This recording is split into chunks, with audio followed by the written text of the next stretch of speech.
This is Chuck Farrell from Skull 13, and you're listening to the Timo and Harley Show. Welcome to the Timo and Harley Show.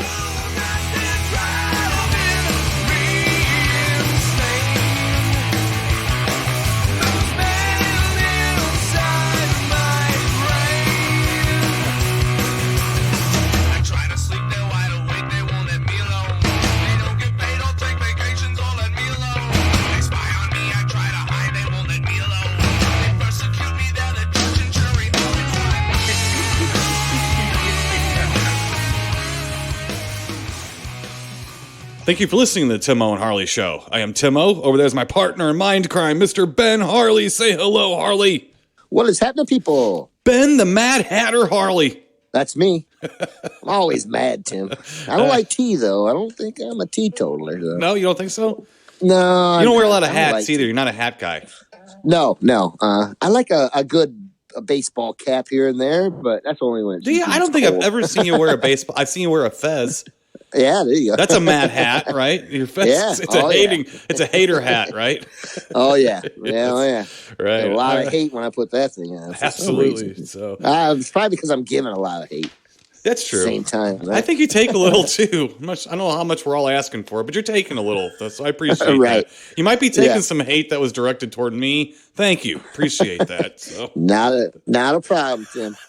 Of course, big shoulders. I think it is a problem, but that's okay. It's not a problem for me.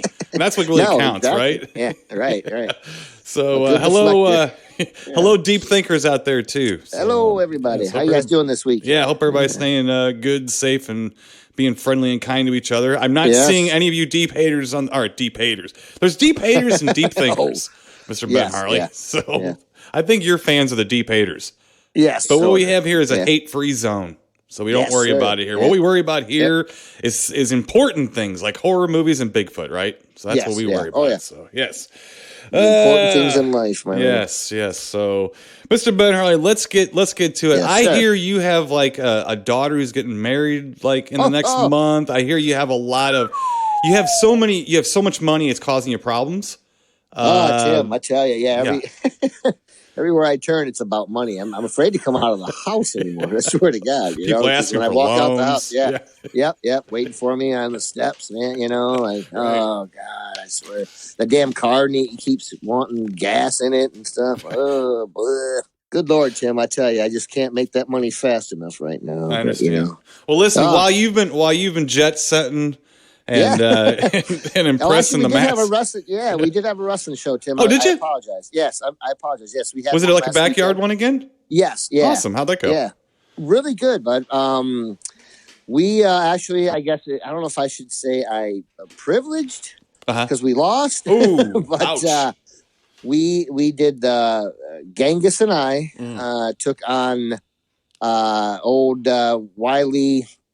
Ray Orndorff. Now, wait a minute. You couldn't beat Ray Orndorff? Well, let's say this was Ray Orndorff's final match, Tim. His retirement match in the cage. So he had history on his side. He had... Yes, I Tim. see. Yes, I see. Yes, sir. And was it a match of destiny? Was it a match of destiny for him? Yeah, I understand. It was. I gotcha. Okay. But I did get thrown into the cage, which wasn't too bad. I'll take a cage to the head every so often. Sure, why not? Why not? If you're going to get in there, you might as well play around a little bit. So yes, right. But yeah, so we had a really good showing, great weather. We had, I don't know if I want to say how many people because I don't want to get arrested or nothing. Right. But no, there was some good social distancing. What was nice is, people. Phil has a lot of side yard. He's got a lot of yard, period. Gotcha. So we were able, people can, if you're sitting two or three together, and then you got people sitting a little further away, But it worked out. There's quite a few people and just a great time, and I've really kind of enjoyed it. Now I know I think side yard wrestling's a little above backyard wrestling. It's getting toward the front. You're getting closer. Getting towards the front, man. Maybe back in the building again one day. But, I'm just really, really happy that we're doing it. I've enjoyed the last couple that we've done. It's just, it's like being at a party with a wrestling match. You know what I mean? And good people and everybody's in good spirits. Now, the crowd was a little bit, I had to give them the business. Did you? They sit on their hands a little bit too much, boy. Tim. Oh, come on, man. Yeah. You get out of the house, at least you can, put your hands together, do something. Was there too many deep thinkers there? Not deep haters? I think so. Well, yeah, the thing is, Tim, I got to do 2 matches. I got to manage the great Akuma. Oh, boy. And, and he's from the Orient, Tim. And I'm not sure many people in Hudson, Michigan even know where the Orient is. Right. Okay. So I think I might have shocked him a little with that. I'm trying to culture exotic, them uncultured swine. Yeah. Yeah. Yeah, Tim, I had to give it to him. Like I told him, being an Ohio guy, even though I'm the potentate of hate. Oh, yeah. Doesn't seem like much of a Ohioan, really, No. But I had to tell him the best thing to ever leave, or best thing to come out of Michigan is anything headed for Ohio. And that got him. So that got him. Right. So, right. But yeah, well, so yeah, it was a good time, Tim. Good. Really good time, good matches, and it was fun to be a part of. Yeah. Good, excellent. Well, hey, when we got the band going and stuff, a lot of us said to hell with you with all the clubs in town, and we just started renting VFWs. And I know you guys normally do a show in a place like that. Yeah, but for us, it was sort of like what you guys are doing. And we did do a lot of yard parties and stuff like that. And they are fun. What the hell's the difference? I mean, people are coming and watching you do what you do and enjoying it. And it can actually be more fun. It can actually be more special and more fun for people. So, and Tim, a quick way to my heart is food and free food too. So, I ate my weight in sloppy joes and chicken. So I was happy. I was happy to be there. I had a smile on my face from the time I got my first plate of food. There you go. Till my 3rd plate. So okay, but yeah, no, it's a good time, Tim. Excellent, really good stuff. Yeah, good. Yeah. Right. Well, while you were doing that and living high in the hog and trying to avoid people trying to take out loans from you and stuff like that, I did watch a couple things here.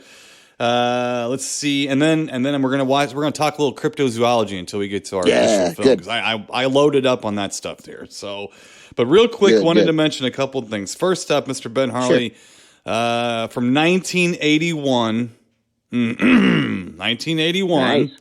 The best year in cinema, according to me. That is correct. According to Tim O'Saban, we watched the classic film Hell Night. Oh, yes. So Angie and I were talking about it, and I kind of realized that I had seen it so many times in my youth that me and her hadn't really watched it very much, because I don't watch it a whole lot. I don't like to overwatch movies. I don't want to ruin it. You know what I mean? I want to have a little surprise or see something a little different every time. I like to space it out. I know some people, they'll watch a movie every day, like the same movie over and over. I can't do that. It just doesn't make any sense to me. But no, and I'm a guy who used to watch movies a lot, like the same ones a lot, but not. I just can't. No, I can't. And especially the older I've got, I can't. A lot of them I don't want to watch anymore.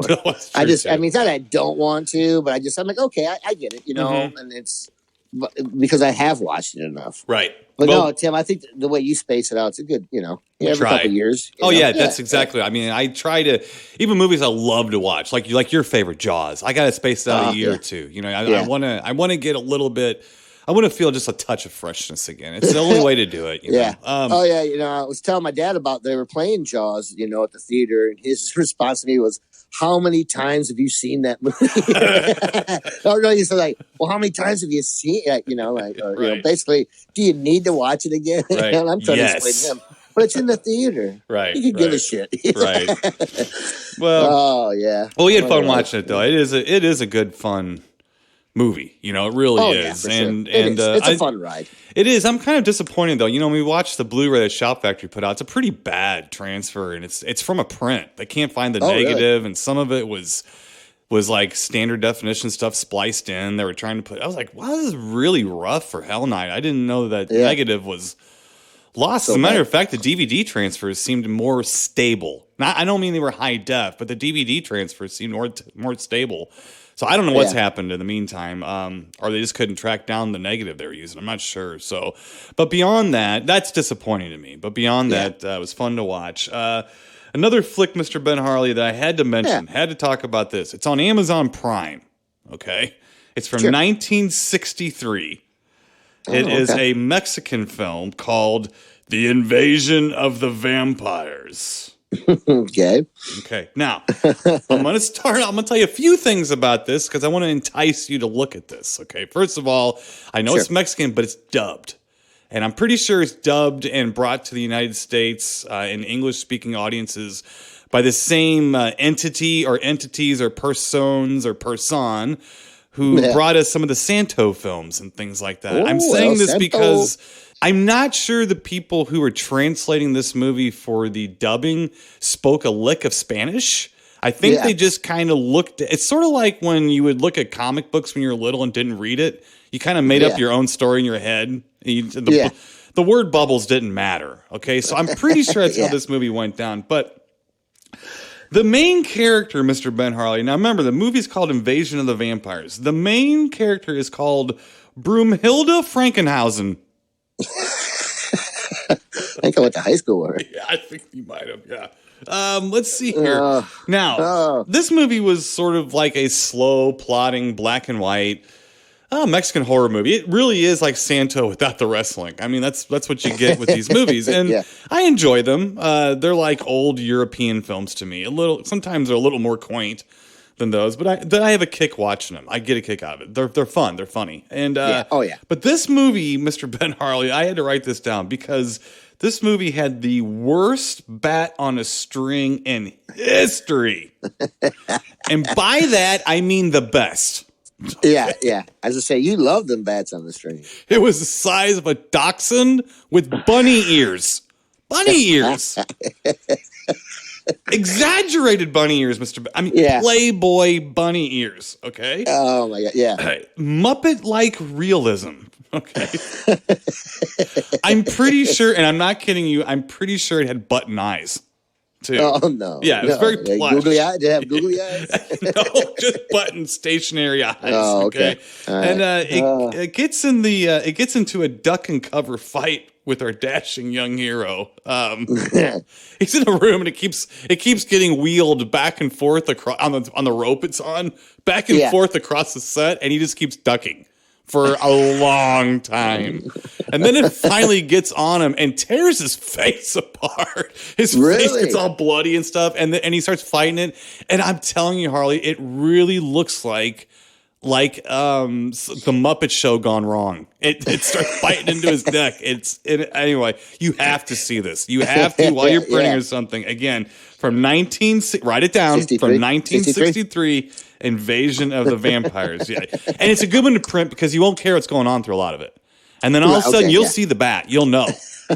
And you'll thank me. You'll thank me from Ohio, Mr. Ben Harley. Yeah. You'll thank me. You'll thank me from the Orient. I'm telling you, you'll thank me. That's right. Right. So, okay. So 63. Yes. 1960, Invasion of the Vampires on Amazon Prime. Yes. Okay. So also on Amazon Prime, I had kind of a Prime week. Mr. Ben Harley. Prime week. Good. I got me some cryptozoology stuff going on. Okay. Now, the common thread I'm going to just give this away right now. The common thread through all of these cryptozoology shows, except for one, for obvious reasons, is our good buddy Jeff Byers. Yes. Let me tell you something. He's in 2 out of the 3 shows I watch. And what do we know about 2 out of 3? He ain't bad. It ain't bad. Meatloaf told me that. I'm telling you. So Meatloaf has given Jeff Byers the A-OK to be in 2 out of the 3 shows. So one of the shows that Jeff was on was one we've talked about before. And I think they re-upped it on Amazon. So I watched it again. It's called Terror in the Skies. Ooh, yeah. And a lot of it takes place, a lot of it's about Illinois. Okay. And I've lived in Illinois almost my entire life, except when I lived in St. Louis for like a year or so. Okay. And St. Louis proper, Missouri. St. Louis. Yeah. So besides that, I've always lived in Illinois. Now, they are talking about literal towns I lived in pretty much in central Illinois and stuff. And these are all Thunderbirds. Cool. They're all shows about Thunderbirds and large birds and stuff. There's some hard things with me. One thing is I remember this when I watched it the first time. They keep calling it the Prairie State. I've lived here my whole life. And you've still never heard I've never heard anybody call it. Now, I did ask Jeff Byers himself, who was actually on this program talking about something he saw when he was younger. Yeah. And I asked him, did you hear this? He goes, yeah, I've heard it. I go, because me and him have both lived here our whole lives. You know, and I've heard of the Prairie State, but I didn't really know. It's always been called the Land of Lincoln to me. That's the nickname. Yeah. I never heard the Prairie, and maybe it is a strange nickname that I just don't know. But maybe because I live here, I don't. I call it home. I don't know. Home, yeah. Yeah. There's a lot of prairies around there, Tim. Are you on a covered wagon much? No, not really. It is flat. I'll give them that. Yeah. For the most. Now the north part of the state's flat, but the bottom part of the state is where the Ozarks start. So it's very different. It's like Ohio. People have like a thought of Ohio, and they're like, no, Ohio has all kinds of different landscapes, and so does Illinois. Yeah. So it's okay. It's interesting, but I have problems with it. I know that like Lyle Blackburn, he narrates it. He needs to learn how to say the word Alton because that's where our good pal Kevin Strange is from, and a lot of other people we know is from Alton. And it's not Alton, it's Alton. Yeah. Alton, and so and they talk about like what a hot spot and how spooky Alton. No, I don't know. Lived here my whole life. Alton is not one of the places people talk. There's a lot of places around here that talk about ghosts and supernatural fudge and strange sightings. Alton just never was one of them. Really? Yeah. So I disagreed. Well, it's part of the thing that hurts me with some of these things. With some of the research, I think some of the research is highly flawed. But here's an interesting thing. So, Mr. Lauren Coleman, you know who that is? That's the guy that has the Cryptozoology Museum up in, I think, Portland, Maine. Pretty sure it's where it's at. He is from Decatur, Illinois. Really? I lived there for 5 years. Wow. Yeah. You know what else is from Decatur, Illinois? Something fun. Dungeons and Dragons. Is it really? Yes, it is. Yes, it is. Yeah, wait. Now I watched that thing on the beginning of Dungeons. That's pretty cool. Yeah, I actually lived there. You know where I lived. Right. I think you and I talked about. Right. You know where I lived in 1981? Decatur, Illinois. Yeah, that's where I saw these movies at those theaters. Yeah, it was in Decatur. So almost everything I talk about that I love from like the early. I lived in Decatur. That's right. I lived there from like 78, 79 to about 84, 85. Lived there for about 5 years. But that was a very impressionable 5 years. Yeah. I mean, when you're talking is basically kindergarten through 5th grade. So if that gives you a better sense of how old I was when I lived there. Well, that's very formative. Oh yeah, very impressionable for sure. Yes. Yes. Yeah. Now Terror in the Skies is a small town monster show. I'm not saying it's a bad show, and actually they do have a couple of stories about the Thunderbird. And our pal Sir Ian Baird, he has seen a Thunderbird before. I saw a turkey vulture or whatever the other day, Sydney and I on the lake. And first I was an ugly sucker. But I saw it on the ground for the first time. Man, but I tell you what, of good size. I mean, huge. I didn't have any idea they were that large because I'd never seen them except for flying. Right. They're on the ground. I mean, well, they actually mentioned turkey vultures. And the funny thing is, we got them all over out here. And the funny thing is, just yesterday, I was out in my yard with a friend of mine that's going to help regrade the yard after Castle Dio got built. And I looked up in the sky and pointed like it was a UFO I saw. And I had to reel myself back in. It was a turkey vulture, a very big one. Yeah.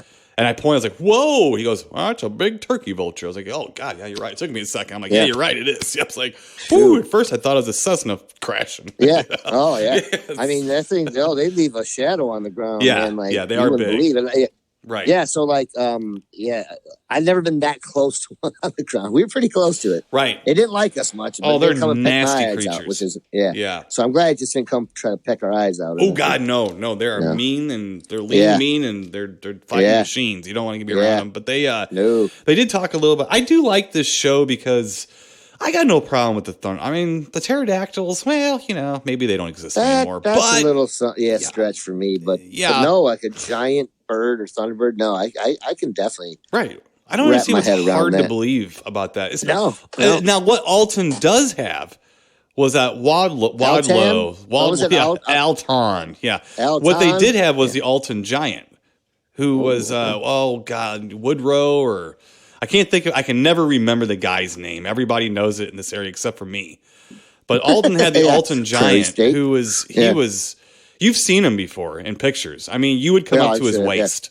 He was huge. He was like 27 feet tall. Well, maybe not 27 feet tall. 27. 20 feet tall. But he was a big fella. He was, very legendary everywhere, but especially around here.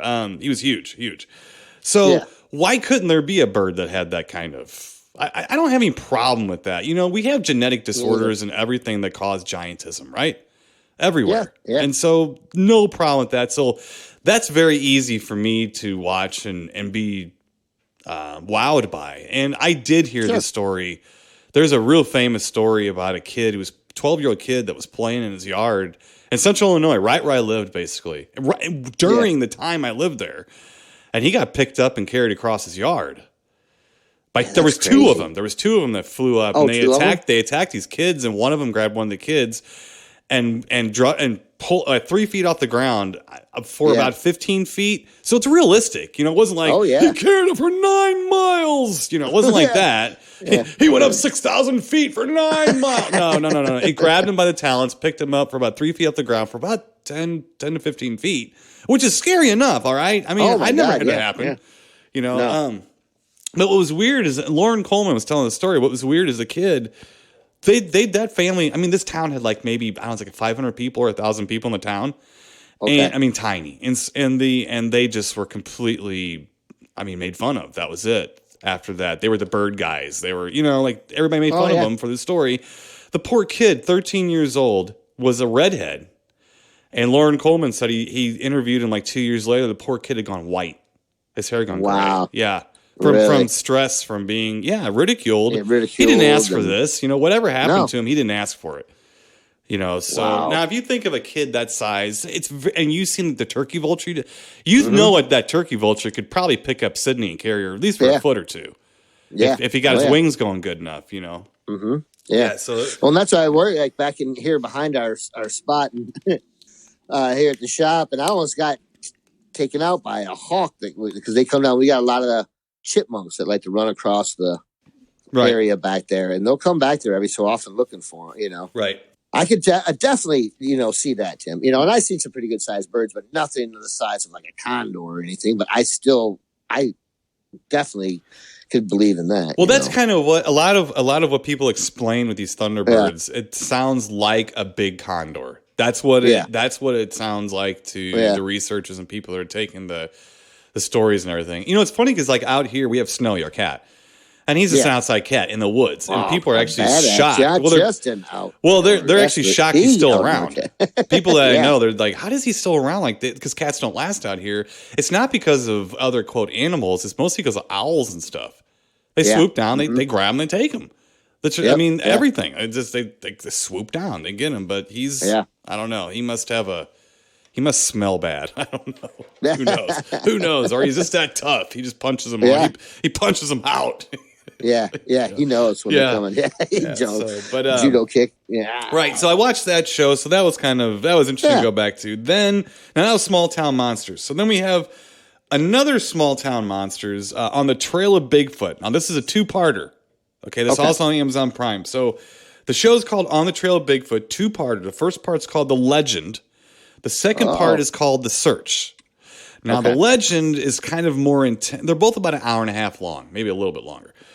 So about 3 hours total. I got a lot of Bigfoot in this. So the Legend is more stories and about how that Seth Breedlove guy who does the Small Town Monsters, how he kind of got into the subject and everything. The Search is a little bit more of people going out with their night investigation, who's fudge stuff or whatever. Okay. It goes down a little bit, but they don't overdo it too bad, I don't think. All right. A couple things about this show that I kind of liked. One, a good point, and I know we make this point, but sometimes I have to remind myself of this. Because Mr. Ben Harley, my faith has been shaken hardcore. Oh, yeah. Not that I had a whole lot to begin with. So, and I am the more than the healthy skeptic. I am the friendly person who I think the Bigfoot community needs more people like myself who are like, nah, I don't think so. Yeah, right. Just about anything. We want to see something, but we have a very high threshold for what we find interesting. Sure. But one thing that it is one of the things that sticks to my craw. It's everywhere. It's everywhere. People are like, why haven't anybody seen it? Yeah, they've seen it everywhere. They've seen it in the Northeast. They've seen it in Ohio. They've seen it in Illinois. They've seen it in Missouri. They've seen it down in Florida. They've seen it down south. They've seen the damn thing in Texas. Yes, they've seen this thing everywhere. Now that goes where the Native Americans, they all have names for it and stuff. But let's just talk about the ruthless European and settlers from across the pond who came in. Still seeing it everywhere. Yeah. Everywhere. Yeah. Not just some places, everywhere. That's interesting. Yeah. Don't see the Jersey Devil everywhere. No. Napoleon's brother did see it, though, supposedly. The Jersey Devil? Joseph Bonaparte. Oh, that's right. Yeah, You're right. We have talked about that. You're right. You're right. Because me and Chance is on the history. My son Chance. So we were talking about Napoleon's brother who was here. Boy, that got him interested. He started looking that up. Yeah. Napoleon. So that's real good. And something that now they started talking a little bit about the paranormal stuff with the Bigfoot. Now I got Bigfoot. Okay. Yeah, I got an issue. The UFOs and the interdimensional beings and stuff like that. And here's a couple of things. So one guy, they were asking one researcher, he's been doing this for a very, very long time. And most of these researchers, what they say is when I started off, I was totally flesh and blood creature. It was just an animal out in the woods. But the further I get into this, the more I'm not so sure. Now, what the one gentleman said is, once he got started, you got to be careful. It's a rabbit hole. Exactly. Yeah. Exactly. It's a rabbit hole because you can't pin it down. No. And your ego won't allow for something you can't pin down. And it's a nature thing to me. It's a human thing. Sure. A human reaction to think, well, it can't be normal because I can't catch it by normal means. Or I can't see it. Right. Well, here's something that was said, and I believe Lauren Coleman said this. Now, Lauren Coleman was quoting a friend of his or somebody else or someone else. I didn't catch who he was quoting, but I caught the quote itself. And this is very good. And I feel this way, Mr. Ben Harley. He said, never explain one unknown thing with another unknown. Yeah, right. So never, it's like that Occam's razor thing. Never explain a ghost with a UFO. No. Okay, we can't do now. If one is never caught, had Bigfoot riding on Nessie and sell it as a cup. Right. So what I think what the point is,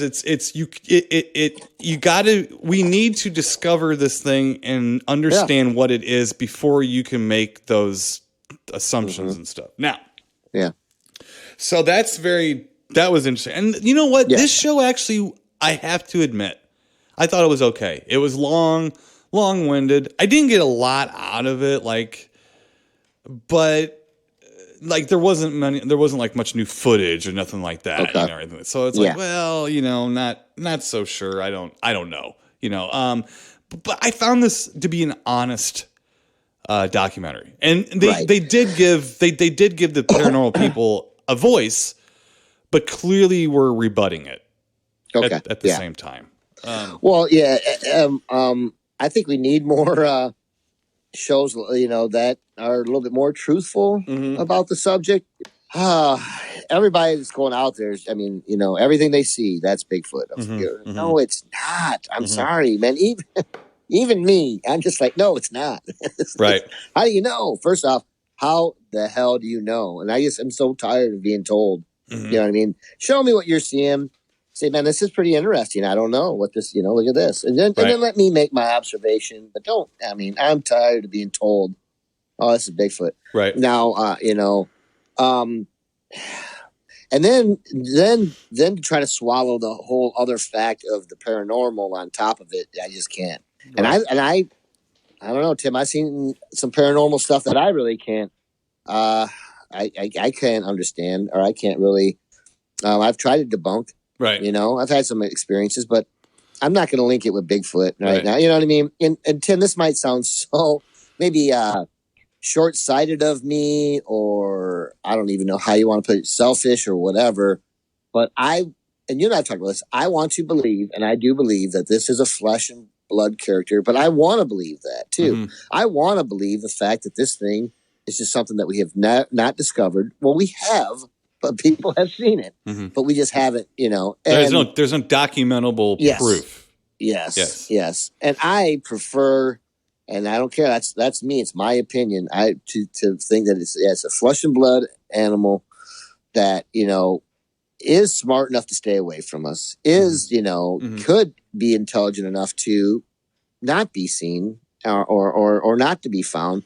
And I'm telling you, if it lives out in the woods like that, and has somewhat of intelligence like that, it's not going to be found from us. If it is, I don't know. I'm going to be real honest. This is exactly what I think. I think if you are a person, if you're a person who says that Bigfoot is an alien, I don't believe that you ever saw Bigfoot. Yeah. I'm saying if you make that leap of logic that it's an alien, you made a leap of logic that you saw it in the first place. Sure. I don't believe you. And so that's the problem. And maybe I'm being small-minded and wrong, but I can't go there because I can't even find the first thing to begin with. I can't even, there's no Bigfoot that's been captured or a body or something like that. I'm not criticizing. I understand the reasons for that. I get it. But until we can figure this out, I think the mystery is mysterious enough. Yeah. And I think the ghost mysteries and UFO mysteries are interesting too. But again, what Lauren Coleman said, do not explain an unknown with another unknown. I'm not saying this stuff is completely impossible. No, but it's so improbable that we need, Bigfoot itself is improbable. Yeah. So let's not go over the edge. If you want people to come to your party and listen to you, then you better be saying stuff that is compelling to people. Yeah. And once you start down that road, you have to understand that you're going to isolate yourself because you've connected those dots. You've gone down the rabbit hole. And I'm not saying that there isn't reasons for people who think this, all right? There obviously is reasons for that. It's just that dot connecting that I have a hard time with. So I do think that if you have connected the dots or if you've made the leap of logic that it is something else, then I have a problem with your leap of logic that you actually saw one in the first place. Sure. So that's my personal thing. Now, one of the things that was interesting too is that they mentioned in this two-part documentary, they had a pretty good little spot on the Four Horsemen. And there's another interesting thing about the Four Horsemen, which I kind of mentioned about Peter Byrne. I said Peter Byrne had searched for 30 years for this thing. He found 2 prints or something, nothing. He didn't find anything. None of those guys, Grover Krantz, Peter Byrne, Renee DeHinden, and John Green, none of them ever saw a Sasquatch. Saw one. Yeah.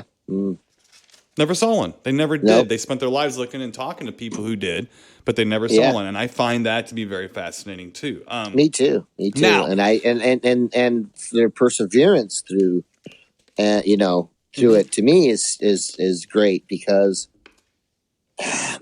Tim, this is the world. We've said this before. The world has become a smaller place because of technology, but perceptively. I think our human world has gotten smaller. Yes. I don't think the world itself. Right. If you get out there and travel around, there's a lot of wide open spaces still. Without a cell signal. Yes. And exactly. Which is more isolating now. Yeah. And I was in that zone over the weekend, as a matter of fact. You know what I mean? But there is so much wilderness out there. There's so much stuff out there. We're never going to put human footprints have never been, probably will never be. And that's hard for a lot of people to swallow, really. But there's just so much space out there that for me, I think there's more stuff out there that we just don't know about. We don't see. You know what I mean? I don't want to go. I'm not going down the path of the werewolves and all these other things, which I like a werewolf, as much as the next guy. Who doesn't, right? Come on. But I'm not, vampires and all these other things. That stuff's a little bit hard for me to really wrap my head around. But my fascination with Bigfoot's never going to go away. I'm not sure what my fascination was with the subject in the first place.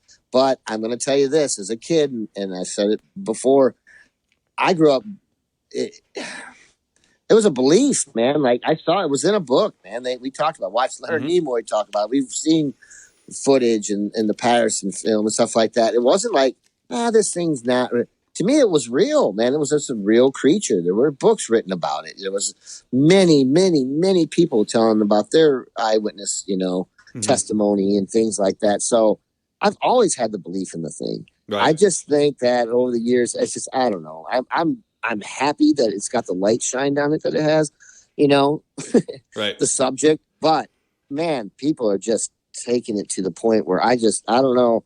I'm having a hard time anymore, except for stuff that I'm finding on my own. But I'm having a hard time with what people are trying to tell me. And right. Here's what's interesting about this. Another interesting thing. Make me, try to swallow. Mm-hmm. Well, here's another interesting thing about this on the trail of Bigfoot thing, and this is kind of what upset me so bad. And there's in a previous show, folks. I was criticizing a Small Town Monsters, a newer movie they put out that was much more of a fake movie, much more. It wasn't trying necessarily to be real, but it was just annoying. I just didn't like it. Yeah. And I don't remember what it was called, and I don't really want to talk about it. But it really disappointed me, and it really it set me very far. It set my peg just as one show over to the non-belief side, because it was a lot of the people who I've trusted, and now they're putting out stuff that's on purpose fake, clearly for entertainment value, but that doesn't make me feel very comfortable. I want the truth. There's people, I want to have fun with it, but I'm also serious about the subject. It's fun to collect data and it's fun to watch stuff, but I'm serious about, is this real or not? I want to know. Yeah. And so the gentleman who, and I mean, the whole time that we've been talking, I've been trying to remember this guy's name, and I know his name. He's an Ohio guy. He is the researcher that basically handed over the Ohio Bigfoot Conference to Mark DeWerth. He ran it before Mark DeWerth did. Okay. I can't think of his name, and it's bothering the hell out of me because I know it. It's like a John Green, Peter Byrne thing. I know this guy's name. I can't think of it, so I apologize to everyone out there listening who are probably screaming right now at me, going, "I know that!" Screaming the name. We all know who. If you're screaming the name at me, I know it. I just can't think of it. Okay, I'm sorry. It's a brain block right now. But they were asking him about stuff. Now he's a retired researcher. This is why he doesn't do the conference anymore and stuff. He retired from it. Okay. And they even asked him, what's your advice on young people wanting to get in this research? Don't do it. Yeah. He said, don't do it.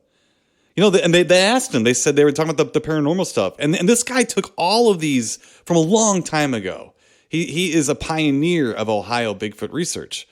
And they asked him, they said, well, how many reports were linked with either portals or with UFO sightings? And he thought for a second. And he thought for a second. He goes, none. He said, none that I can remember. And I goes, I'm thinking, and I think I would remember that. Yeah, I don't. None. He's like, none. And he collected all of the data. So when you step back and look at that looks a lot like the third largest in sightings in the country. Well, state. But if you step back and listen to what I just said, he said none. And he was an originator. He was doing this for a long, long time. None. I think it's humans interjecting the idea into people's heads, and they're starting to repeat it. Yes. That is what's going on. That's my personal thing. And I think that I think people are out there possibly having real experiences, but they're still adding things in their mind because they're looking for this stuff. But Harley, if you look up, you see shooting stars all the time. So if you had a Bigfoot encounter and were running away from it and looked up and saw a shooting star or that orb you saw at your lake, would you could possibly connect that. To me, it's like you're mixing up things like left and right. That was the luckiest day of my life, man. Exactly. Yeah. Man. Now, here's the other thing. So let's get to there's a third show that I watched. This was brand spanking new. Okay, so this was also on Amazon Prime, and I had to watch this because I'm like, what? It's called Elusive Bigfoot Abroad. Okay. Now it isn't just Bigfoot; it's mostly cryptozoology, but it's Bigfoot intensive, and it is about Great Britain, Scotland, and things like that, places you would not expect Bigfoot. Yeah, exactly. But where would you expect it? I guess No.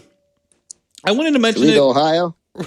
Right. Well, I wanted to mention this, just kind of talking about the stuff that we talk about. There's some interesting things, and there's some stuff that me and you have talked about off air and things like that. But an interesting thing is that the Bigfoot to these people, they say, it's a natural thing we don't understand yet. Like, we didn't understand the giant squid till we found it. We didn't understand lightning. We don't understand a lot of things still. that we see every day, we don't understand. And the point was brought up, this is just an animal we don't understand. Now, here's something that I got to thinking about when I'm watching right there, yes. Tim. That's First of all, this show is interesting on just by itself. It's interesting because the stories we have not heard. These are stories we have not heard. This is from across the pond. And they are pretty compelling stories. Sure. And that I liked. I liked seeing people. I mean, these are people with tears, and these are real tears streaming down their faces, talking about stuff they had seen. Because you got to imagine, as bad as it is over here, over there, where there's less space for them supposedly to hide and stuff. Boy, it's real tough on people that have seen something. And it's not their fault they saw something. And really, when you think about it, they have zero reason to tell anybody. Right, it doesn't do nobody any good to say anything. But people, if you see something, you say something. You saw orbs or something. I saw that weird thing in Alaska. You say something. Yeah, I don't know what it was. Yeah. You saw something. Well, it couldn't have been there. Exactly. That's why I was looking at it thinking, that can't be there, but there it is. So that is what's weird about it. Exactly. But there's an interesting thing here. And we've talked about it before, but I'm going to push this into a story that I remember seeing on one of these documentaries, one of these Bigfoot documentaries. I remember a story about a couple. And this is why I kind of held on to this story, because it was a couple. Like you or Wendy, me or Angie O. Wendy didn't even see the orbs you saw. If you guys were standing there talking to each other, would she really want to be? Would she want to be like, Ben's my man, I'm going to support him and say he did see this? No, she's going to go, this idiot here says he saw orbs. I didn't see shit. That's exactly what she would say, right? She would be like, screw this guy, he doesn't know what he's talking about. Right. So he was just watching Paranormal Call on tape. I think he's freaking out. Yeah. So I don't necessarily think because they're a couple, they're just going to lie for each other and say, so this couple's walking up in the mountains in the hills somewhere. I don't remember these. I just remember the meat of the story. The guy says he saw what he thought was a tree stump, a big tree stump. Okay. And they noticed it and they're like, what is that? And they looked at it like, what's a weird looking tree stump? And they started talking about it, walking toward it. It stood up and walked away. Covered from head to toe with hair. Yeah. Okay. Now, I started thinking about this because they do talk about, they do talk about in the Trail of Bigfoot, the fact that every region seems to have its own kind of Bigfoot. Yes. They're like different variations on a species, let's say. Yeah, the Yowie. I just watched that as well. Okay, well, now one of them is the covered head to toe hair covered. It looks almost like a ghillie suit. Okay, right? Yeah. It's just like total hair covered. Now, you think about that for a second, and if you're walking through the woods, and something that looked basically like Cousin It is in like a swampy area or like a wooded area, and it's about, let's say, 25 feet into the woods from the path. And you're walking, minding your own business, looking forward. Would you ever, if it stood still, would you ever in a million years see that? Probably not. Like I'm stood still. Like to, yeah, I'm talking about the woods. I'm 20 feet perceptive. You know, thick I'm woods. looking for silly stuff like that. But no, Tim, that's the thing. And your eye is trained. Like unless something's moving, right? Your eye a lot of time does not catch it. Because, you know what I'm saying? Why do people hit deer? Yeah. Why do people hit deer? Because they're crossing the road? No, because they stand there and stop. You know the deer in headlights. Yeah, I know. It's not the headlights. Exactly, They just stop. Yeah. They stop. When you drive by a bunch of deer, they stop and look at you. They quit moving, right? Yeah. That's their defense. They blend in their surroundings. You have said you've walked out the back of your place, and there might be a deer standing back there, and you don't see it until it moves, right? Yeah, I walked up. I saw 4 of them or whatever, 4 or 5, and I damn near looked through them because I didn't expect it. Right. I wasn't expecting it, you know, and they were standing still. And it's just, you know, and that's what, you know, and the one story I was telling you about the one guy, he said he thought he saw a haystack. There you go. He thought he saw a haystack. Remember what I just said? Yeah. A stump. And the things that are covered from head to toe with long, stringy hair where you can't even see a face. Yeah. Okay. Now he saw a hay stump, right? And I just said that a tree stump. He thought it had some intelligence because it was hiding. He said once he figured out, he's like, "What the hell?" He's like, "This thing is purposely not," and it scared him more. You know, The intelligence part I do have an issue with, because a deer will stand still. It's just what they know works. I mean, it's an instinct. They know. I'm not saying they aren't. Yeah. And this is the issue I have with people that say it's more than an animal. It's like, I think that we have to accept the fact there could be creatures and animals that are just as smart as us, or almost. They like a whale, for instance. We know whales are really intelligent. All kinds of whales are really. Dolphins very intelligent. They teach these things how to speak almost. So it's like we know that it's. They might not be It might not be natural for them to show their intelligence the way we do. They might not have the same physical tools or something, but they can be taught. I mean, it's possible. So you said it's a haystack, right? Yep. And this guy said tree stump. Now here's the thing. That's what the guy said. He goes, what's a haystack doing out here? Right. That's what he said. Exactly. This story I'm talking about was above the tree line. Yeah. So there was no tree. It was like on the side of a hill next to boulders and stuff. And the guy's like, well, that's a weird looking tree stump, because it was by its if he wasn't looking, he would have walked by it. And he said that. My peripheral vision said that was a tree stump. Yeah. Now put that tree stump or that hay stump in the middle of a thick woods. You're walking down a path. Really think about this. A thick woods, 15, 20 feet off the path to your right, with woods on every side of you. You're never going to see something standing still. You're not going to see something 5 feet off the trail standing still. No. You're not going to see it. Not if it's standing still. Not if it's and here's the other thing too. We were just talking about this. It's called camouflage, folks. Yes.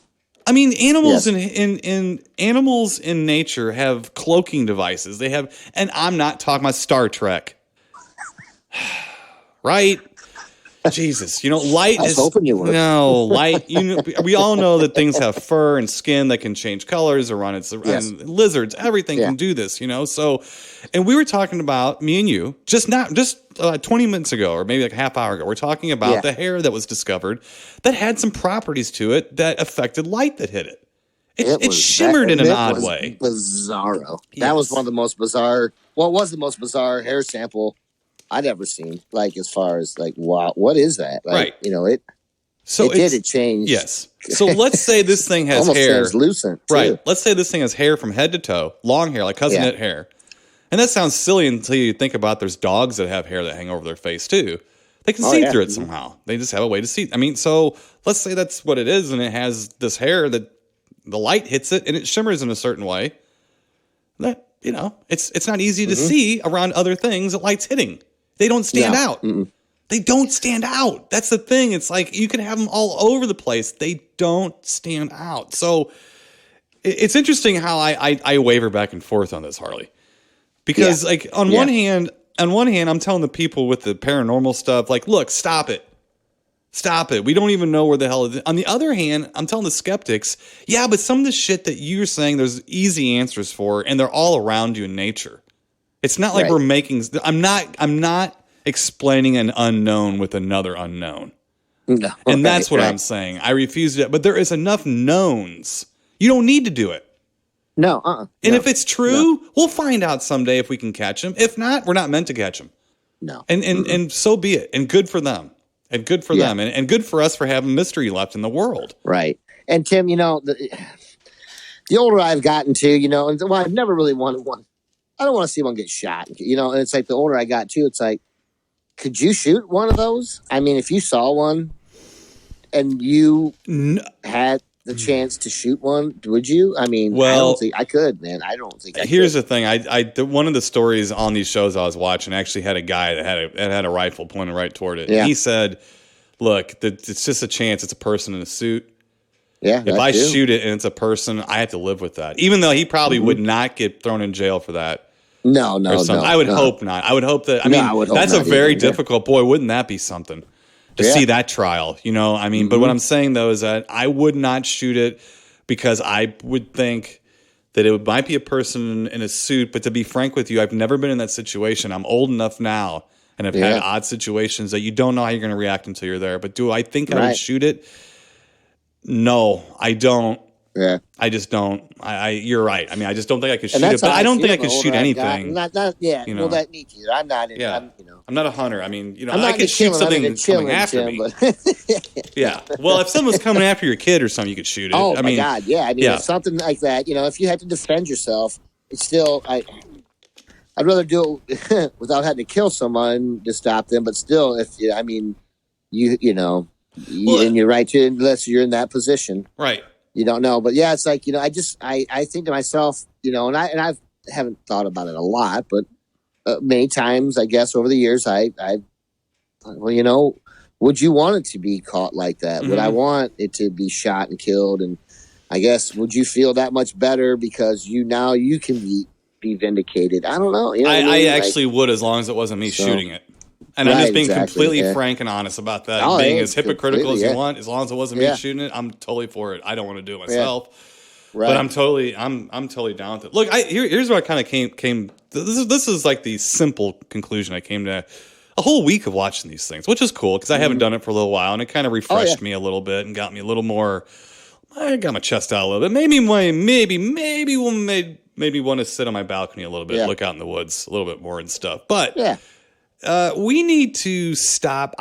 My personal opinion. Everybody's going to do what they want to do. That's fine, and I'm not really criticizing. But in my opinion, we need to focus in more on this camouflage stuff. Yeah, I think why can't we find it? Why nobody's fucking answering that question? They're answering it with answers like, there's portals. That's not an answer. No, it's spaceships. That's not an answer. No. They come in and out of reality. They're interdimensional. That's not an answer. It's not an answer. Why are they hard to find? Because they're hard to see. Why are they hard to see? They have some kind of camouflage.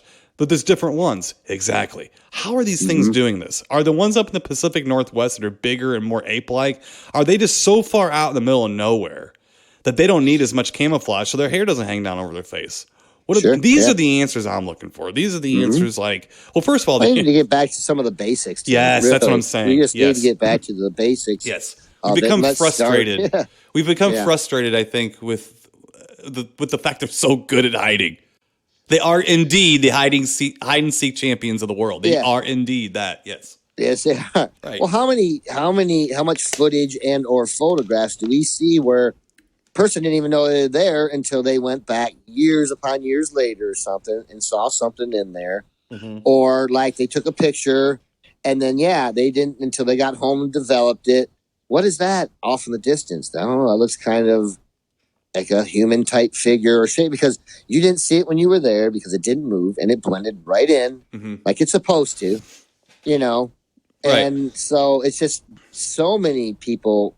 I see more and more footage and more sightings that way than I see people like actually capturing it. Oh, there it goes. You know what I mean? More people find it later on in footage and or photographs. Right. And to your point, anybody listening to this that's skeptical or kind of gets a kick out of listening to us talk about this, that's fine. I understand. But do a little experiment sometime. If you're ever out in the woods, even like just a nature trail. A regular nature trail park that goes through some slightly wooded area or something like that. Yeah. What I want you to do is in the middle of it, stop and think about what you're doing. Yeah. Are you looking off to your side? Because if you are, I hope you're wearing Ben Harley's hockey gear because you're going to fall on your fucking face. No, you're looking at the ground, looking forward. Yeah. Yes. There's a whole world behind you on both sides of you. You're not looking at. You have no idea it's there. It might as well not exist. You don't know it's there. So unless you. And by stopping and looking around, just stop for 5 minutes. I bet you start hearing things that shut up when it heard you coming. Just like insects and birds and things like that. You'll hear normal animals of the woods come back to life when you stop. Some may not because they know you're still there. I don't know. But what I'm saying is that what you will understand is that you could walk through the woods your entire life and see about a quarter of what you've been through. Yeah. Yep. That's my point. Yeah. And I think that's what people need is to slow it down. And when they're being hypercritical of people and say, wait a minute. You might have lived your whole life in the woods, but how much of it did you look at? Right. I don't look at much of mine. And I talk all the time about what I see out here and things like that. My point is I don't look much. Yeah. I don't look that much. I mean, I'm out there. Even when I'm out there pulling out honeysuckle and stuff, I'm looking at honeysuckle, man. I'm not looking for Bigfoot. I'm not looking for a bobcat. I'm not looking for a hog. I mean, I'm not looking for panthers. I'm looking for honeysuckle. I don't care. Yeah. And I'm making a lot of noise, and there ain't an animal within a mile of me. No, because I'm making noise. I'm cursing. I'm Yeah. cursing at my knee, and I'm cursing at the honeysuckle, and the thorns going in my hands when I'm pulling stuff out. So anyway, interesting. But this camouflage thing and the whole cousin, it bothered me. I'm like, now we got ghillie suit men running around. Now that's possible.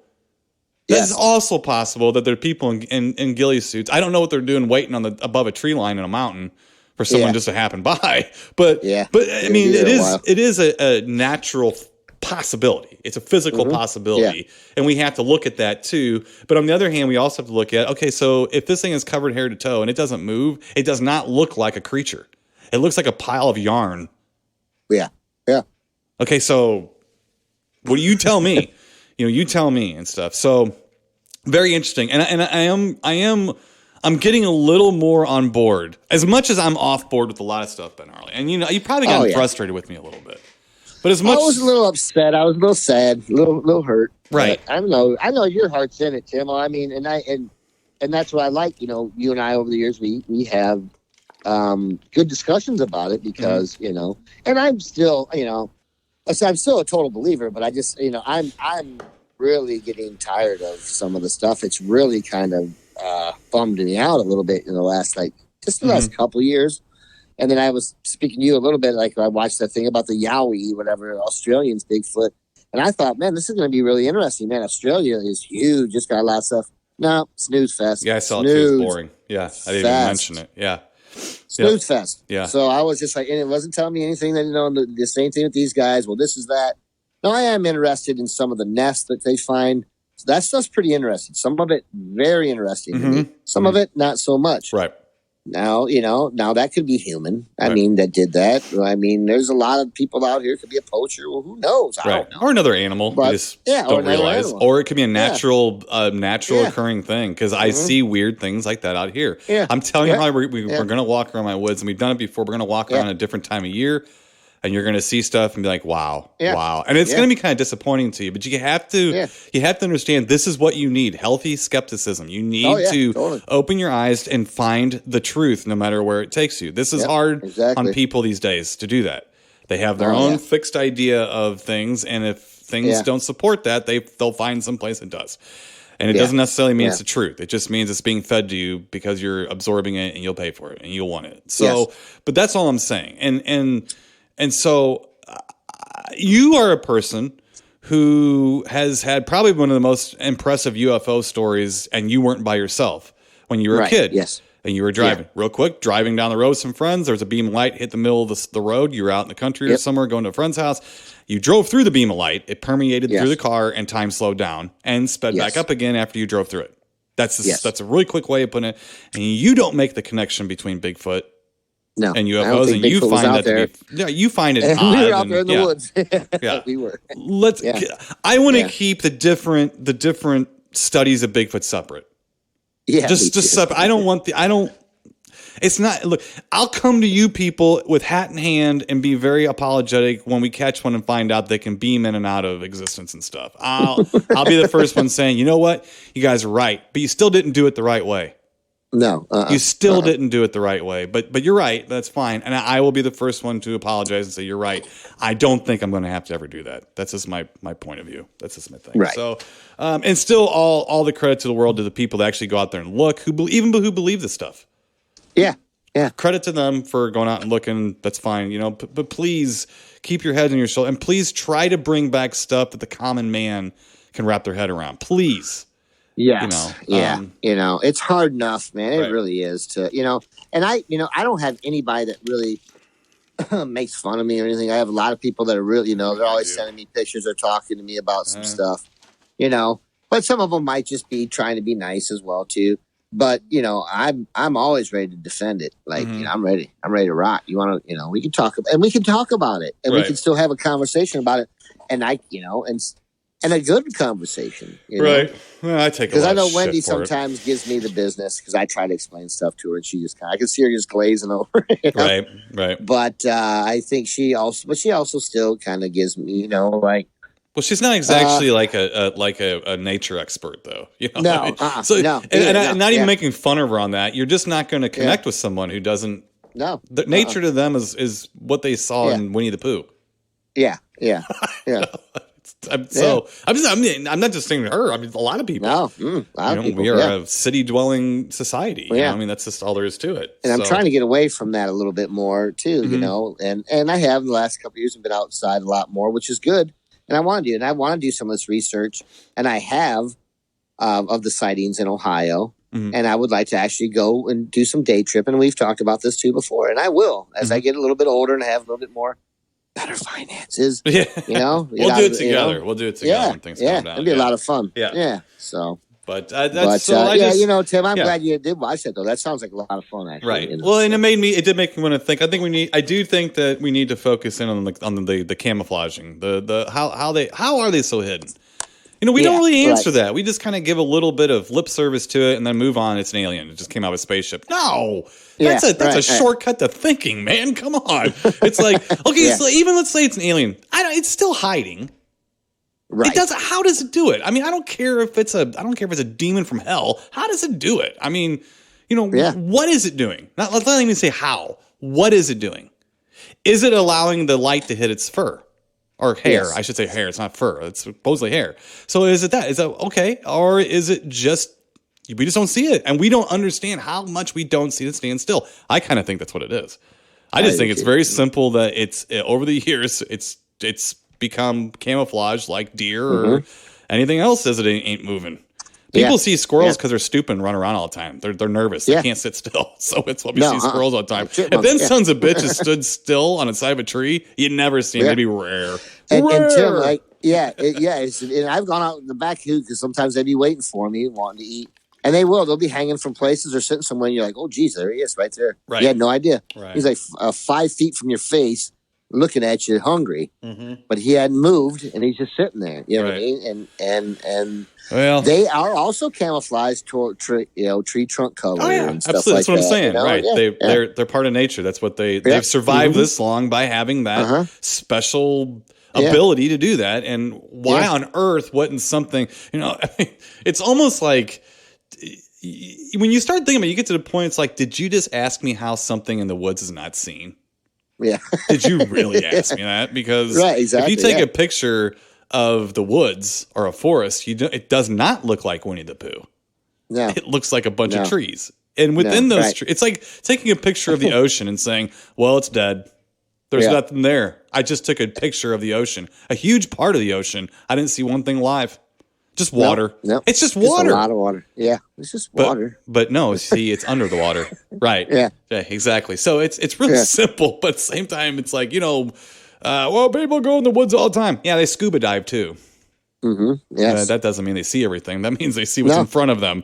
And sharks come up and sneak up on people all the time, right? Yes. They're pretty big. A lot. Yeah. Yes. You know, they kind of do that to people. Right. Bum rush you for some odd reason. I don't know. Anyway, fun stuff. Yeah, fun stuff. Yeah. And I enjoyed watching this stuff because for the most part, it was new stories from people, especially the one abroad, the elusive Bigfoot abroad. Yeah, it's nice to see stories from just different. They were just different, and the people believe these stories when they're telling them. So that's kind of cool. And then started putting things. I connected my own dots, and my dots I think were rational. You know, let's pump the brakes a little bit and go backwards. And instead of going so far off the beaten path, we're into paranormal stuff. Let's go back to the very essence of what we're talking about here. Why don't we see them? And let's stick there. Let's stay there. I know it can get frustrating and boring. And I still tell you, Harley, and I will contend, these are people getting bored and frustrated. That his name is still on the tip of my tongue. I'm gonna remember it while we're like reviewing our movie here. And I'm gonna yell it out real quick. But anyway, that gentleman, I have a lot of respect for that guy. He quit. I mean, he quit doing it. He's like, I had to quit doing it. It was frustrating. I can't find anything. I know they're there. It's right beyond my reach always. And I decided I'm done. Yeah. And I'm like, Tom Keating or Don Keating. Don Keating. That's it. Thank you. There it is. Boom, boom, boom. Yeah. Damn. I'm all patting I'm Barry Horowitz in myself. I'm patting myself on the back, you know. But so Don Keating. Yeah, so it was him. And so that's who he started talking to. And I had a lot of respect for us. He's just sitting there going, I don't know, man. I looked everywhere. I can't find it. I talked to a bunch of people that could see it, that saw it. it was always just out of reach, And so he decided, I'm not spending the rest of my life doing this. Yeah. I've looked into it. I can't answer it. It's beyond my ability. Thank you. Yeah. That's all. That's what you need to say. He didn't go to the paranormal spot. He didn't do this. He just said, wow, these things are good. I can't find them. Well, what did Bender Nagel? Same thing. He never saw one, did he? No. And when this Keating guy said, he goes, and he's like me. And he was the original researcher in Ohio. And he's like me. Yeah. Me, not like you. He's like me. He said, on Mondays, Wednesdays, and Fridays, I'm a believer. On Tuesdays, Thursdays, and he said, I don't believe it. He's like, I go back and forth, so anyway, these are some good. Again, so Harley, you got your pen out, right? Yes, sir. Deep thinkers out there. If you want to, if you're like laughing at us right now, you want to see what we look at and why it makes us think this. Write this down. So on Amazon Prime, on the Trail of Bigfoot, they have part one's a legend, and then the second part's the search. Elusive, Bigfoot Abroad, and then if you want to watch Terror in the Skies, it's okay. Although I'm a little suspect about their take on Illinois, but Illinois is a big state. So sure is. It's like an 8-hour drive from end to end. So it's a long state. Yeah. Big one. It's a big one. Yeah. So, so watch those. So, Mr. Ben Harley, let's get to our official little film here. Yeah, let's do that, Tim. Okay. Woo! Yes, sir. Okay. So, from 1986, we have... bad year, Tim. No, it's not a bad year. I learned to drive a car, my friend. Did you? I'm still driving it, too. You learned well. Not the same one.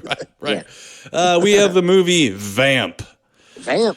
Yes, sir. Yes. All right. So let me get you to one storyline synopsis here with Movie Guy, and then we'll start discussing our official film, Vamp. Here we go. Yes.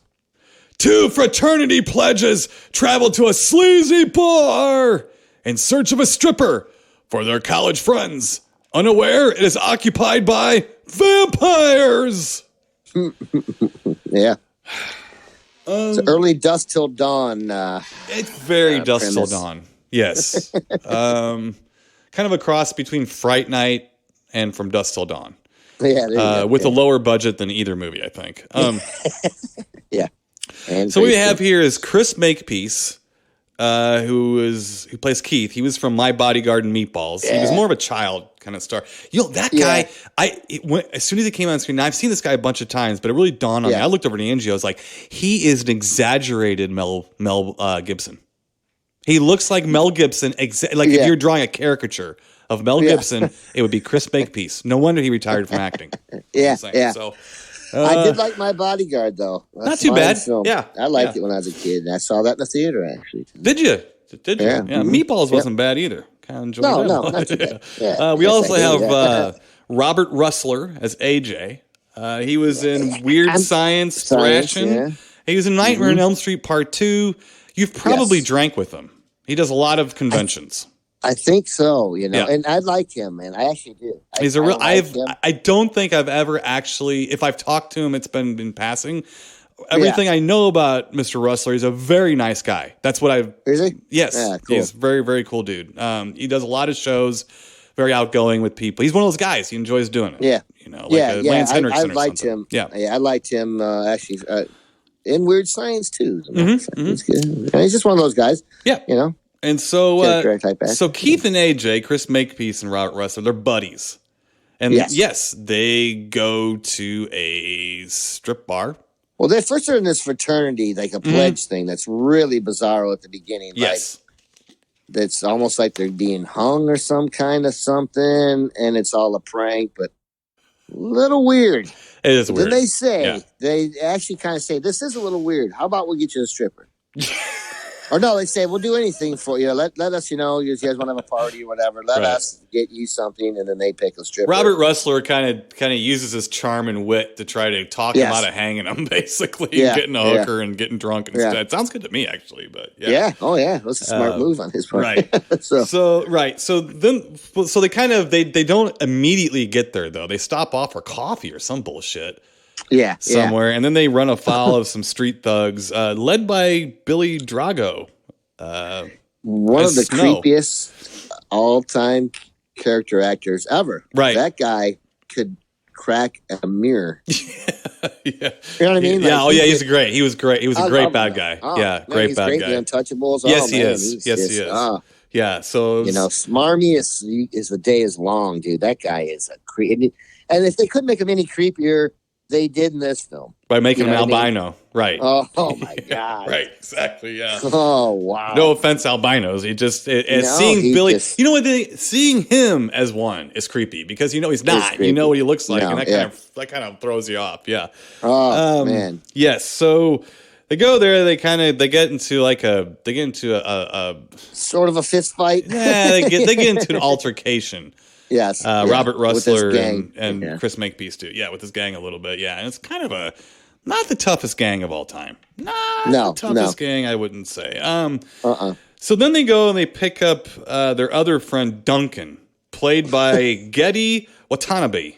All right, now we all know who he is, right? Yeah, Long Duck Dong. Yes, he is. He is Long Duck Dong from 16 Candles. So yeah.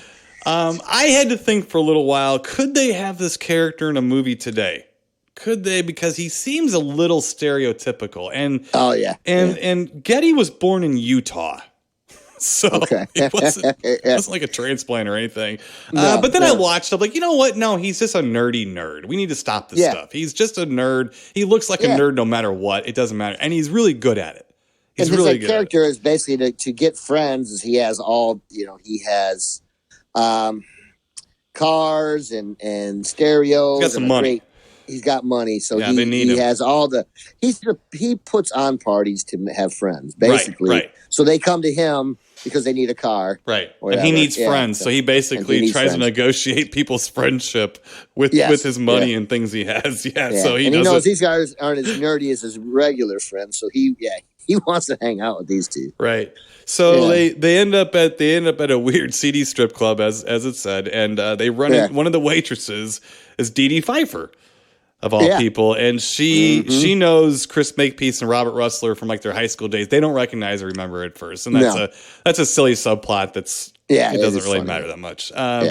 She matters though. Woo woo. She's not bad. She's kind of a spunky little cutie, I'd say. Yeah, and I'm not a Michelle Pfeiffer fan. I actually would. I would prefer Dee Dee. If I had to date one of the sisters, I would definitely. I know that sounds crazy to some people, but it is. I'm just not a fan. Sorry. I want to date the Grease 2 Michelle Pfeiffer. That's what I. Okay. All right. I'm with a motorcycle. Right. And then they see, of course, the one and only Grace Jones do her interpretation of an erotic dance in 1986. Wow, Tim. Okay, I know. I grew up, in the 70s and the 80s, and I remember a lot about the 80s. But Grace Jones has always shocked me, even just being Grace Jones. Mm-hmm. And then in this, she really she cranks it to 11 for sure. Yeah.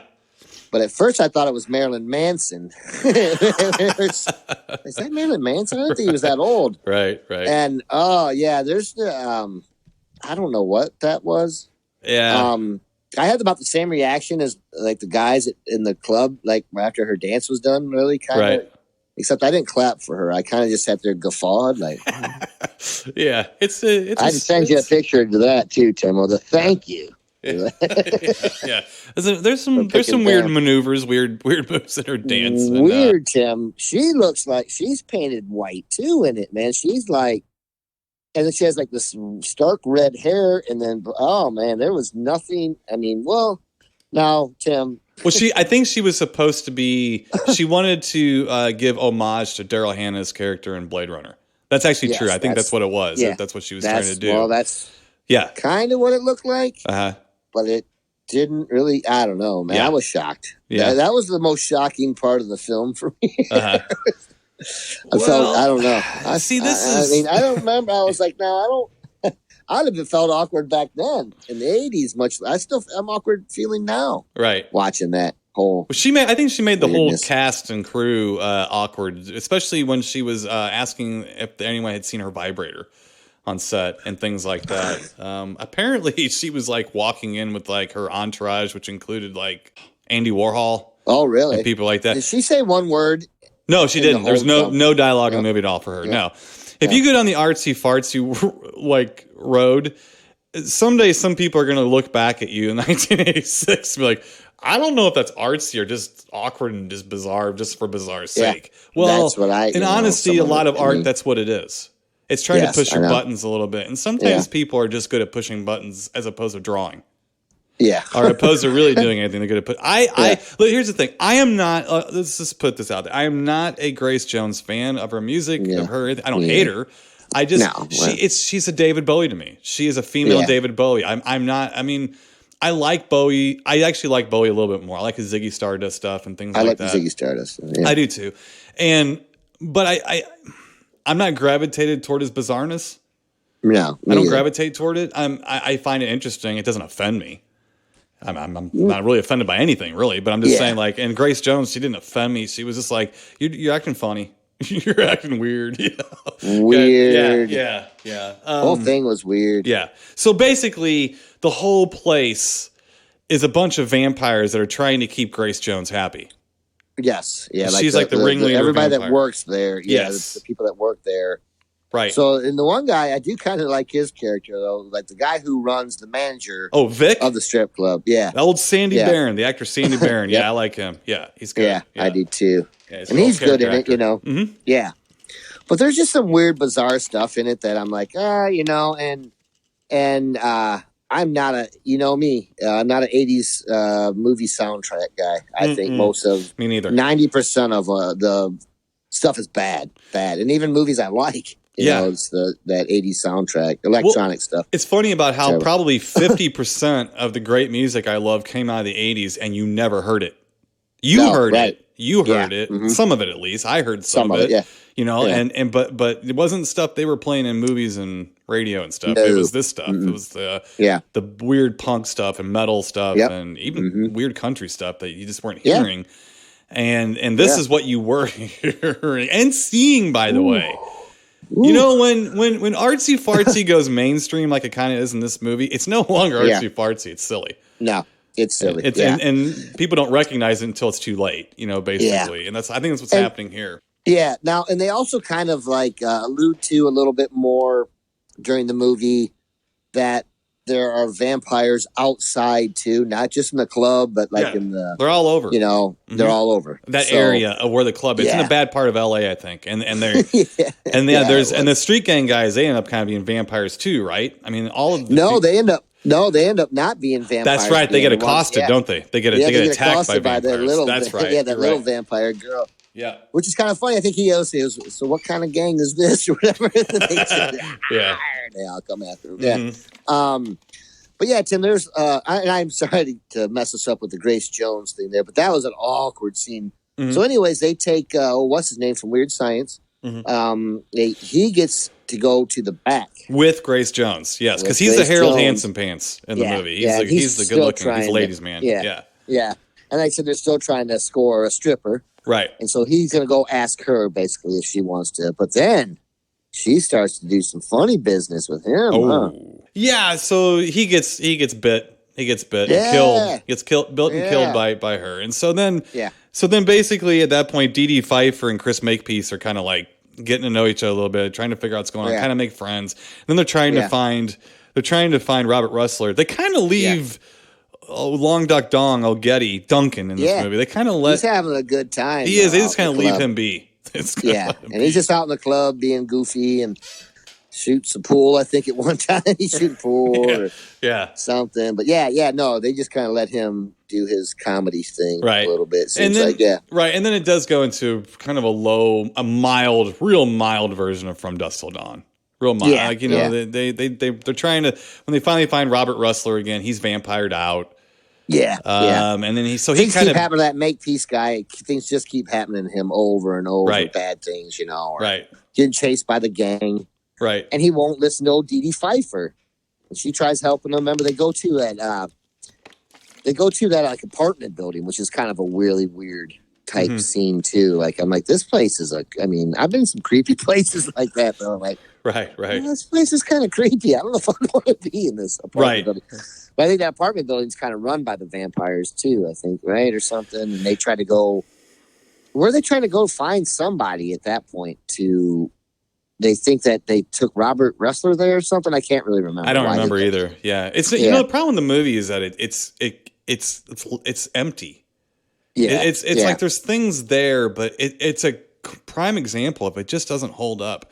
I have an issue though, and I kind of hard for me to say this because I never really thought this before, but I think Chris Makepeace is awful in this. I think his acting terrible. Is like he's sleepwalking through it, and I don't think he is sleepwalking through it. No. I don't know if he was directed incorrectly or what. I mean, he's just not very good in it, and I don't really buy the whole Dee Pfeiffer in him. Dee Pfeiffer is okay in it; she's kind of bubbly and stuff, but it's just kind of weird. And the one decent thing about the whole Chris Makepeace and Dee Pfeiffer, and yes, they do have a little bit of an odyssey at night. Yes, I think actually the set designer or director of photography or somebody shot After Hours, the Martin Scorsese movie, where it's an odyssey through New York at night. And so they kind of go on a little mini odyssey through LA, like you're saying, they go into like the apartment building and stuff like that. And during that time, they're questioning whether or not Dee Pfeiffer is a vampire. Now, in the beginning of the movie, they do let you know she's new. She's new to this club. Yeah. And so you don't know whether or not she's a vampire, and you're thinking it trying to outsmart the movie, but the movie's with you, and it's kind of playing with that back and forth. Now, and I didn't want her to be. I was to the point I was like, don't let her be. Right. I'm going to kick this thing in the ding ding. Right. But they're getting around like in the storm drains under town and stuff, and what's weird is like it's really lit like a club, and like there's a part I have a problem with though. Is that Chris Makepeace just like breaks through a brick wall? Yeah. That he keeps coming back. And I remember when he did it, I looked over to Angie. I was like, I do that all the time. Yeah. I'm constantly breaking my way through brick walls. Yeah. When I get lost, I just go through walls. And they don't say anything about it. It's not like he's a powerful guy or anything. No, he's so wimpy in the whole thing. Yeah. Totally.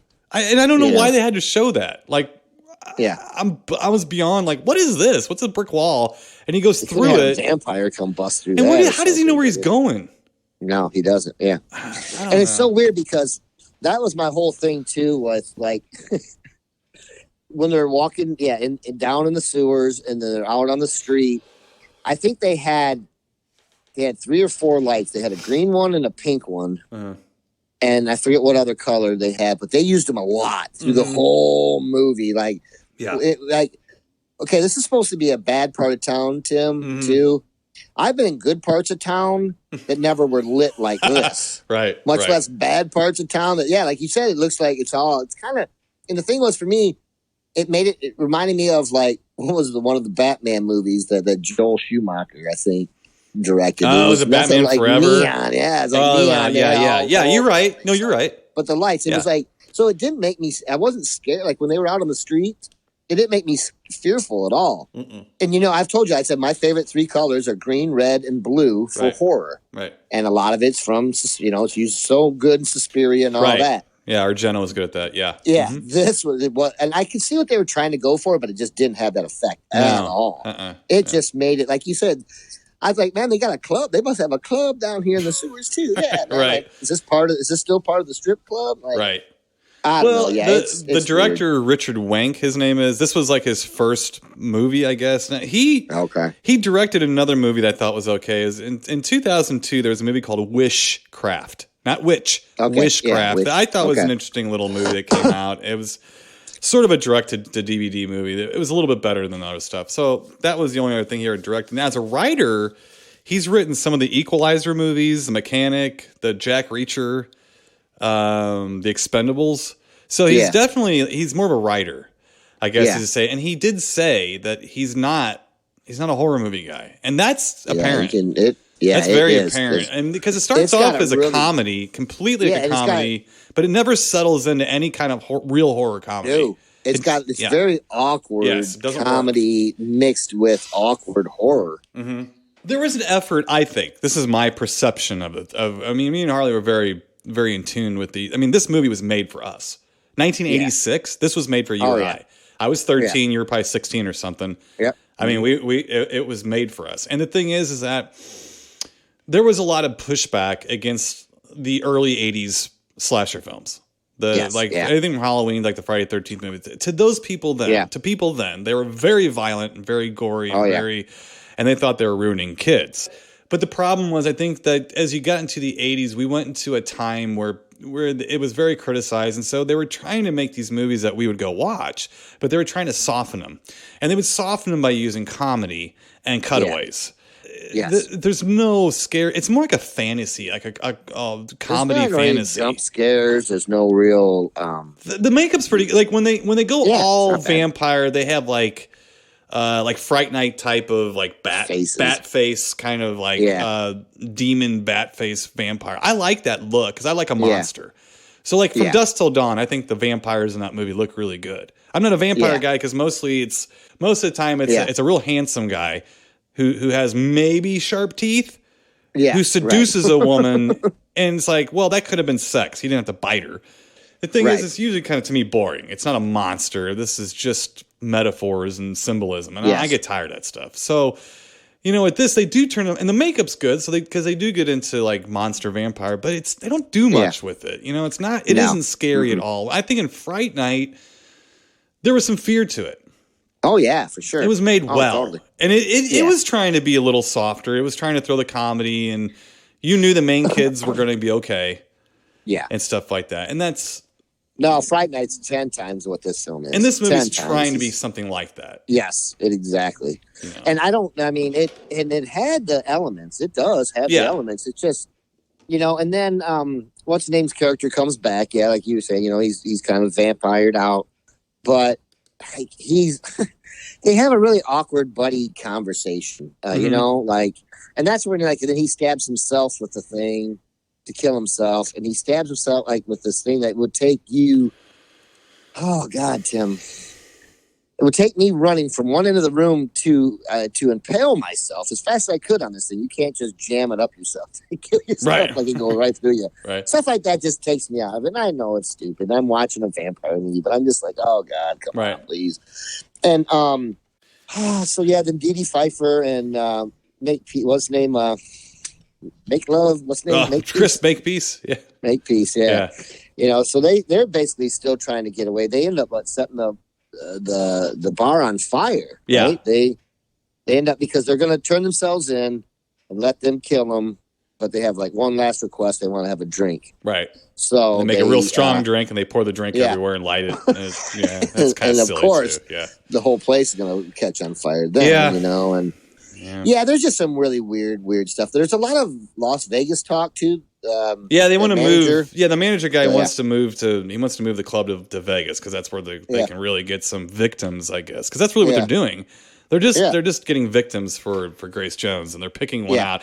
And they're supposed to pick out somebody who's alone, who doesn't have anybody with them, and they make a mistake because old Robert Russler tells a bartender that he is alone, even though he's not. And she was supposed to take, or I guess she was like a maitre d' or I don't know. Yeah. She was hostess. She was a hostess. Thank you. Yeah. And so she was supposed to, I think, screen the crowd and then take the right person to Grace Jones. She makes a mistake, and that's why Chris Makepeace and Dee Dee Pfeiffer, who doesn't know what's going on. Yeah, she is new. She doesn't know what's going on, so she's going around like she's trying to help them and stuff. And I get it. We really are. It's really trying to be like Fright Night, and I don't know if it's doing it on purpose or not. It just happens to be a lot like that, and it's trying to be as good as that, and it's just not. Yeah. It just doesn't have a lot of energy to it. And sometimes you're watching this movie like, what am I watching? What's going on? Why is he going down into the storm drains? Why? Yes. Yeah. I don't understand. There's not a lot of. Well, I know he got chased. He was getting chased by the one gang. Which they are more spooky most times than the vampires. Yeah. They turned up not to be vampires. Right. But they chase him down into the storm drain at one point. Yeah, he does. That's but I don't know, Tim. It's not like he actually goes by one spot in the drains, and a hand comes down, like a haunted house you pay to go through at Halloween season. A hand just comes out. Like, what was that? Yeah. What was that? Yeah. What?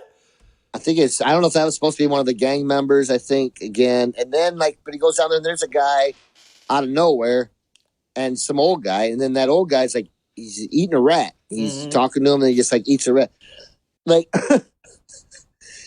don't know. Yeah. It's just, I don't know. Here, you know what? Here's the thing. I didn't like I didn't like this movie when it came out. I've only seen it like once or twice. And because I didn't like it. I think I've seen bits and pieces of it. I don't really remember. Okay. Well, I remember running it or seeing it because I knew about it. I knew it was coming out. Yeah. And when it kind of came out in VHS or whatever, I watched it and it was like, I don't know. The comedy's not very funny. No. I like Getty Watanabe or Watanabe, whatever his name is. Yeah. I like him. Yeah, he's funny. I like him. He's a good actor. I think he's good. I like him. Robert Russler, I like. Chris Makepeace, I did like. He's horrible in this movie for some reason. He's not good in this. Dee Pfeiffer, she's all right. I mean, she's okay. Like, I don't love her or hate her. Like, she's okay. She's serviceable. Like, I do not like Grace Jones very much, but actually in this, she's perfect. Grace Jones is actually perfect in this. And I mean, she's a creep. I don't find her attractive whatsoever, but she's perfect in this for who she is and what she does. And so kudos to that. Billy Drago, I like him. He's okay in it, but he's sort of like, he's like the John Carradine of bad guys, like back then. Yeah. So you knew he's going to be there somewhere, in the movie. But the problem is it wasn't that good. It didn't really know what it wanted to be. The elements by themselves weren't, the comedy wasn't very funny. There's no scares in it. No. The story is like, it's kind of a stretch. And then you're like, I don't know.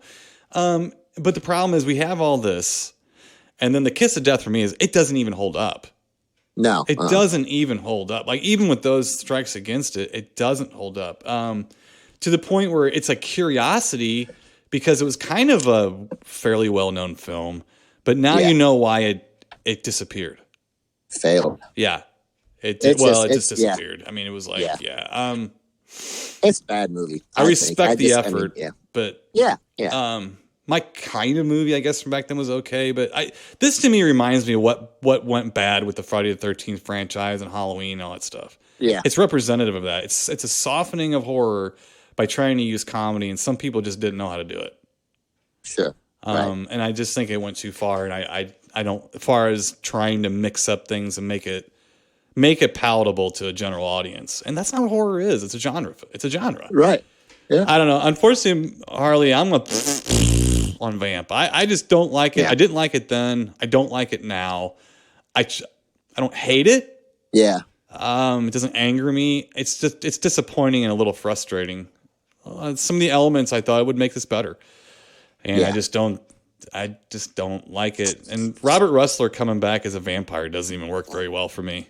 No. And then he, even at the end, and like after he stabs himself, and then they vanquish, or he comes back after they vanquish Grace the bad Jones. Guys. Yeah. They've won today. Yeah. And then he comes back after he stabbed himself. Mm-hmm. Still okay. He's still alive, but then he's gonna fix everything. I'm gonna fix this, man. We're gonna, like, what the heck? Right. And then they just leave him down there, and he's still talking to him as they're walking away. He's down in the sewer system, still talking, and right. That's like they walk away. And then they get up. Then he gets up out. They get up out of the storm drains. They come up on the manhole, right in front of a plasma bank.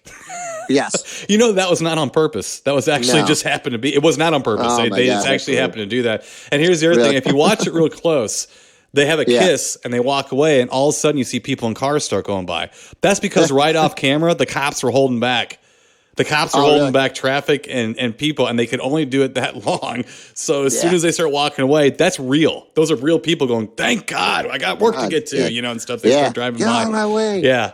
So with that, the little interesting stuff like that. But I'm kind of pooping on the movie though. It doesn't hold up, and I I'm can't not sure recommend I can poop on it, but I didn't really enjoy it. I mean, it's okay. Mm-hmm. All right. Well, and it had its elements, like you said. It had everything going for it too. Yeah, just the wrong mix with the wrong stuff. It just doesn't work. Yeah. It's like I said, I applaud the effort and the try. I get it. Especially back then, even back then I watched this and was like, I don't think so. And I was a little easier to please back then than I am now. Yeah. Not super easy. I've never been super easy, but I was easier back then. And now I'm like, no. It's one of those movies I thought I would like it more. But I'm actually as I'm older and we're re-reviewing these movies that we saw when we were younger, I'm realizing my taste has not changed that much because I'm like, no, I still don't like it. I still don't like these things, and I didn't like them then.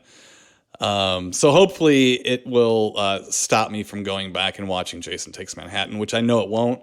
I know I'll go back and look at it and wonder why I hated it so bad and remind myself every second of the hour and a half I'm doing it Ugh, not good though. So I'm pooping on it, and you're just turning away from it.